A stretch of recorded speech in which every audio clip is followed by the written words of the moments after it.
Panglima Komando Gabungan Wilayah Pertahanan 1 Laksamana Madya Yudo Margono mengungkapkan RSD COVID-19 Wisma Atlet Jakarta tengah menangani 723 pasien positif COVID-19 per pukul 8 waktu Indonesia Barat pada Minggu 26 April 2020. Pasien positif COVID-19 bertambah 22 orang dalam 24 jam terakhir.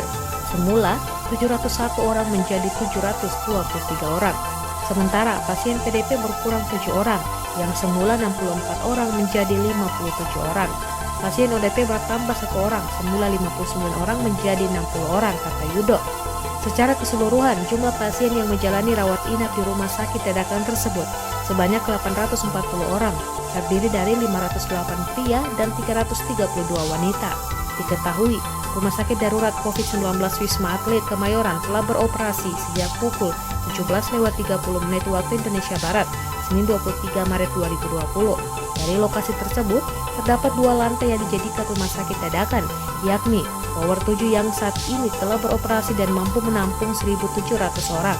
Kemudian juga Tower 6 yang mampu menampung 1.300 orang.